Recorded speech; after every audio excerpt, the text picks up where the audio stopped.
Keagungan nama bangsa Nusantara. Siapa dari kita yang tak pernah mendengar kata Nusantara? Tentu semuanya pernah, karena itu adalah nama lama dari kepulauan negeri ini. Hanya saja, apakah sudah banyak yang mengetahui tentang sejarah dan arti dari nama tersebut? Mengapa pula ini menjadi penting untuk diketahui, khususnya oleh generasi milenial? Nah, pertanyaan inilah yang membuat kami harus mengulas kembali tentang Nusantara dari sudut pandang yang berbeda. Tujuannya untuk kembali membangkitkan rasa percaya diri dan kebanggaan bersama. Nama Nusantara diambil dari kata Nuswa, atau Nusa, yang artinya pulau, yakni pulau-pulau, dan Antara, atau antara, yang berarti lain atau seberang. Sehingga nama Nusantara itu dapat dimaknai sebagai wilayah yang berada di antara pulau-pulau yang saling berseberangan, atau sering disingkat Kepulauan Tanah Seberang. Nama ini sangat cocok untuk negeri kita ini lantaran memang sesuai dengan faktanya, dan sudah dikenal sejak masa Kerajaan Majapahit, 1293 sampai dengan 1527 Masehi. Karena sebelum itu lebih dikenal dengan sebutan Dwipantara, yang artinya pun sama sebab Dwipantara, itu adalah kata dalam bahasa Sanskerta untuk kepulauan antara, yang maknanya sama persis dengan Nusantara, karena Dwipa sendiri adalah sinonim dari Nusa, yang bermakna pulau. Namun setelah Majapahit runtuh, istilah Nusantara apalagi Dwipantara pun terlupakan. Dan baru populer lagi setelah diangkat oleh Ki Hajar Dewantara pada saat Kongres Pemuda tahun 1928. Namun sayang pada akhirnya tidak dijadikan sebagai nama resmi negara kita meskipun telah diusulkan. Penamaan Dwipantara itu sudah populer di masa Kerajaan Singhasari, tepatnya pada masa pemerintahan Prabu Kertanagara, 1268 sampai dengan 1292 Masehi. Dialah tokoh yang mencetuskan konsep persatuan dalam upayanya untuk menciptakan perdamaian dan meredam hegemoni Kekaisaran Mongol yang berpusat di Tiongkok. Terlebih pada masanya ada ancaman dalam negeri yang bisa menyebabkan perang saudara antara Raja-Raja Kadiri dan Singhasari, sebab kerajaan Kadiri digulingkan oleh leluhur Prabu Kertanagara, yaitu Ken Arok alias Prabu Rajasa Batara Sang Amurwabumi. Bahkan tidak hanya itu, sebab di sisi barat ada kerajaan Dharmasraya di Sumatera yang telah mengontrol Selat Malaka dan menyebabkan tersumbatnya jalur perdagangan Jawa dengan dunia luar. Sementara Bali di sisi timur dan Tanjung Pura di Kalimantan Barat di sisi utara sudah memantapkan diri sebagai negara berdaulat dan siap menjadi pesaing ketat dalam perdagangan. Dan lebih daripada itu, di daratan China, Kaisar Kubilai Han dari Mongol tengah membidik kawasan Asia Tenggara dan mulai menggerakkan pasukannya untuk menyapu bersih wilayah ini.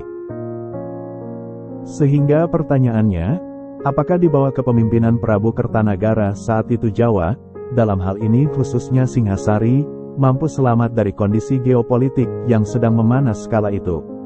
Lalu apakah hanya dengan bermodalkan kekuatan dari sebuah kerajaan kecil di Malang tersebut, maka negeri seluas Nusantara ini akan terbebas dari kekacauan dan penjajahan bangsa asing?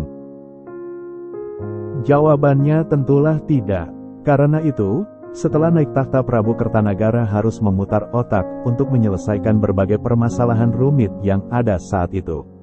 Ia pun langsung merombak jajaran pemerintahan secara besar-besaran, yang tidak sejalan dengan visi dan misinya dibuat turun jabatan, dimutasikan, dipecat, bahkan ditumpas.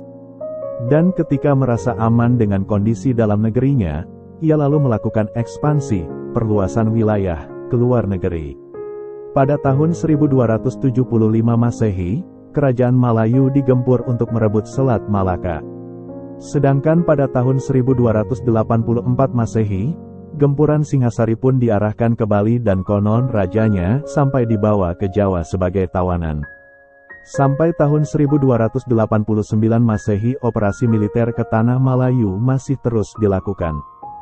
Sedangkan pada tahun 1292 Masehi Kerajaan Tanjung Pura di Kalimantan Barat beserta jajahannya pun ditaklukkan. Dan begitulah selanjutnya untuk di kerajaan-kerajaan lainnya.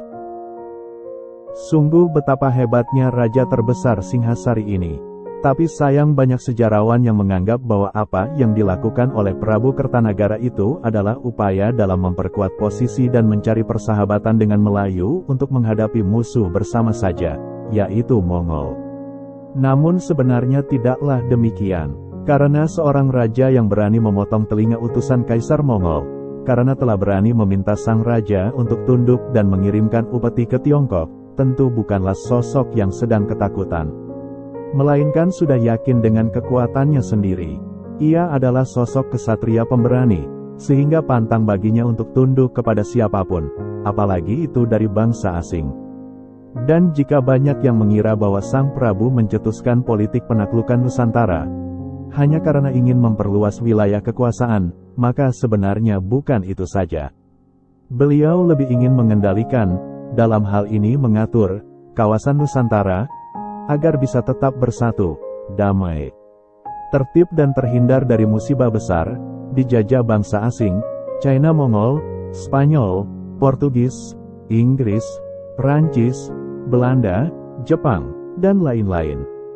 Lalu karena pengendalian itu mensyaratkan penguasaan dan penguasaan didapatkan melalui penaklukan, maka terjadilah ekspansi kemana-mana. Salah satu yang terkenal disebut dengan nama ekspedisi Pamalayu. Sehingga menurut kitab Nagara Kertagama, maka wilayah Singhasari kala itu sudah meliputi Jawa, Bali, Semenanjung Melayu, Pahang, Gurun, hingga Tanjung Pura di Kalimantan Barat. Semuanya itu membentuk lingkaran Mandala yang berpusat di Singhasari, sekitar Malang, Jawa Timur sekarang. Ampunkelah kita Tuhan, ampunkelah. Setiap penguasa selalu punya cite-cite yang luhur.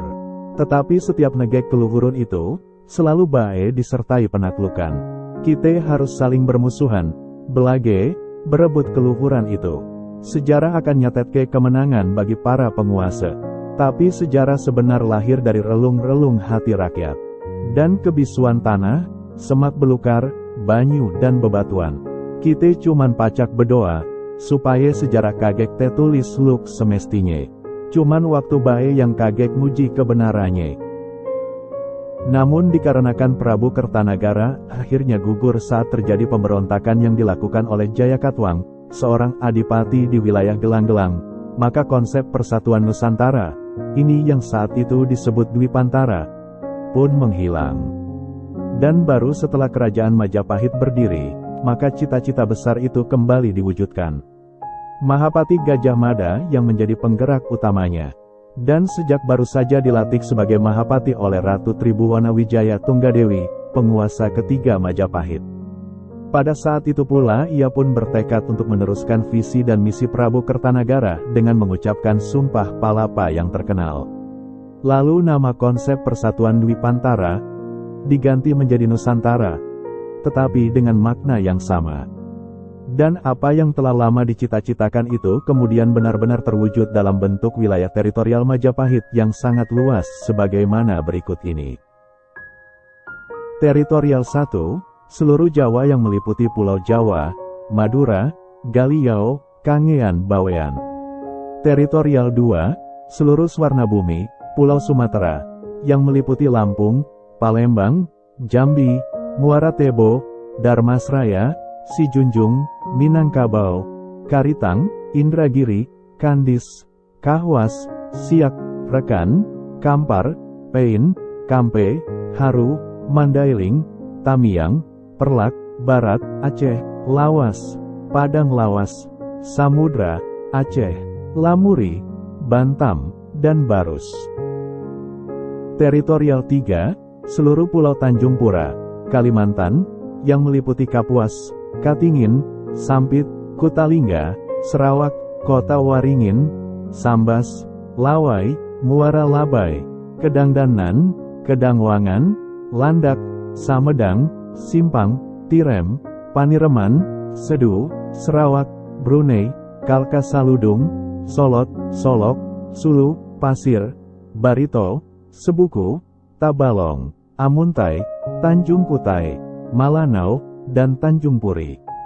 Teritorial 4, seluruh Semenanjung Melayu atau Malaka yang meliputi Pahang, Hujung Medini, Johor, Lengkasuka, Kedah, Saimuang, Semang, Kelantan, Trengganu, Nagor, Ligor, Pakamuar, Pekanmuar, Dungun, Trengganu, Tumasik, Singapura, Sanghyang Hujung, Kelang, Negeri Sembilan, Kedah, Jere, Patani, Kanyap, Singkep, dan Niran, Karimun.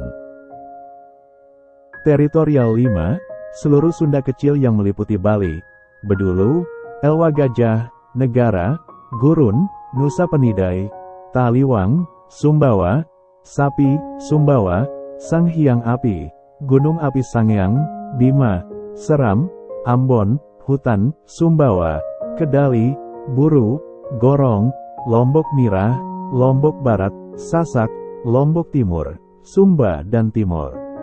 Teritorial 6, seluruh Sulawesi yang meliputi Bantayan, Bonten, Luwu, Udamakaraja, Talaut, Makassar, Buton, Banggai, Kunir, Pulau Kunyit, Salaya, dan Solor. Teritorial 7, seluruh Maluku meliputi Muara, Kei, Wandan, Banda, Ambon, dan Ternate. Teritorial 8, seluruh Irian Barat yang meliputi Onin, Utara, dan Seran, Selatan. Begitulah yang terkait dengan nama Nusantara dan konsep persatuannya. Sementara itu, nama Indonesia sendiri diambil dari bahasa Yunani, yaitu Indos yang berarti Hindia, dan Nesos yang berarti pulau. Jadi kata Indonesia itu berarti wilayah Hindia Kepulauan, atau kepulauan yang berada di Hindia, sementara itu wilayah Nusantara pada masa lalu sering disebut juga sebagai Hindia Belakang alias wilayah yang berada di belakangnya anak benua Hindia. Hal ini jelas mengingatkan bahwa negeri ini pernah dijajah oleh bangsa asing, khususnya dari Eropa. Sebab namanya saja berasal dari bahasa lain atau pemberian dari bangsa asing. Sungguh tak enak rasanya, dan seharusnya tidak menjadi nama dari sebuah bangsa hebat seperti kita ini. Bangsa-bangsa Eropa yang pertama kali datang beranggapan bahwa Asia itu hanya terdiri dari orang Arab, Persia, India, dan China. Bagi mereka, daerah yang terbentang luas antara Persia dan Tiongkok semuanya adalah Hindia. Kawasan Asia Selatan mereka sebut Hindia Muka dan wilayah Asia Tenggara dinamai Hindia Belakang. Sementara kepulauan ini memperoleh nama Kepulauan Hindia, Indische Archipel, Indian Archipelago, L'Archipel Indian, atau Hindia Timur, Ost-Indie, East Indies, Indes Orientalis.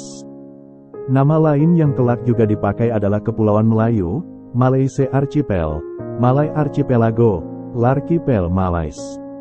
Sedangkan unit politik yang berada di bawah jajahan Belanda memiliki nama resmi Nederlands-Indie, Hindia Belanda. Nama Hindia Belanda ini sangat populer di antara bangsa Eropa sebagai penghasil rempah-rempah dengan kualitas terbaik yang pernah ada.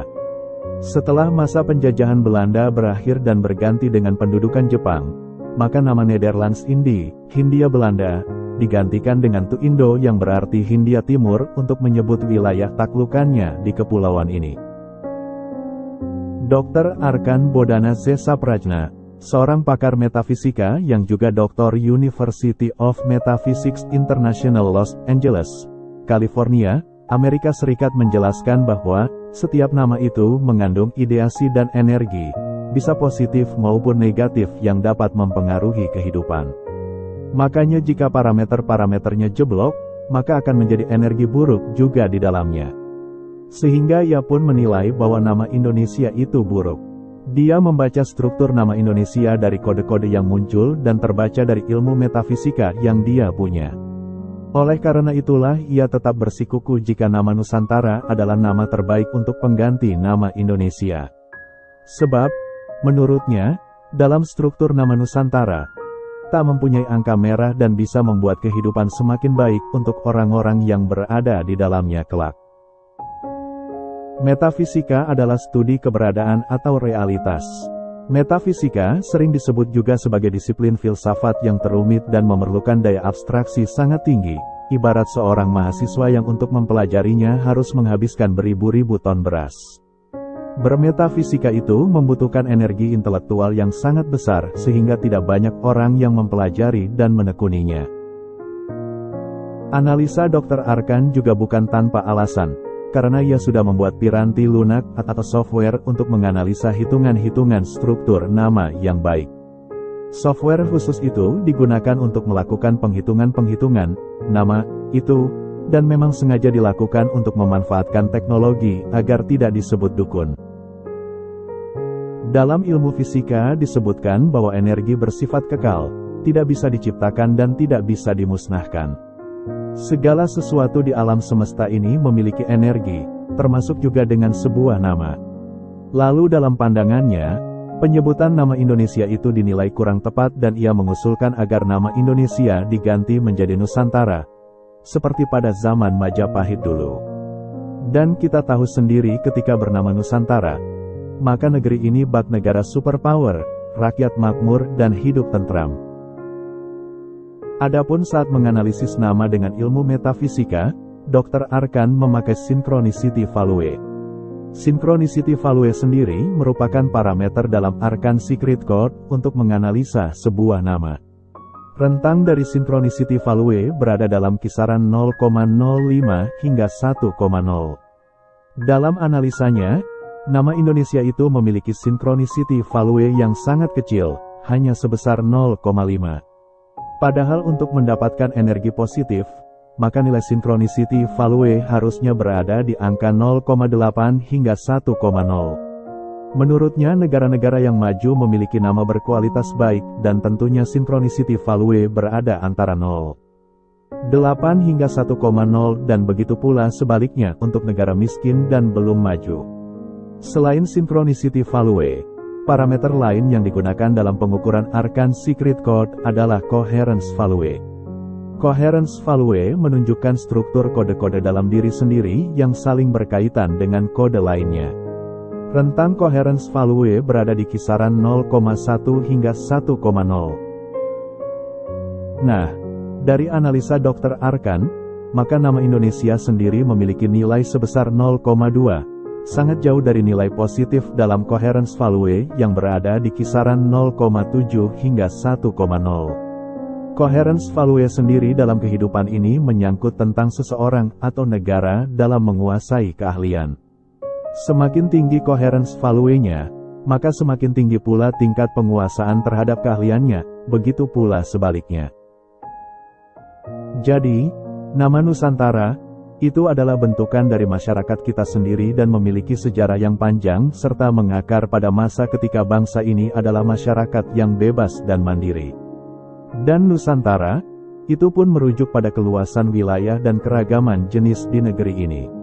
Selain itu, ketika mendengar nama Nusantara, maka kita akan mengaitkannya dengan kesatuan yang telah dibangun atas dasar cita-cita untuk mewujudkan keragaman yang harmonis, kerukunan yang damai, dan toleransi yang tinggi, di mana ketiga elemen tersebut sangat jarang dimiliki sekaligus oleh bangsa-bangsa di dunia ini. Bahkan lebih daripada itu, nama Nusantara akan mengingatkan kita pada kejayaan masa silam sekaligus rasa optimis pada masa kini dan harapan besar untuk di masa depan, bahwa kita tetap berdiri sama tegak dengan bangsa lain, tidak perlu membungkuk dan tidak pula merasa inferior, rendah diri. Inilah kesadaran tinggi yang terbentuk dari sebuah nama yang agung, yaitu Nusantara,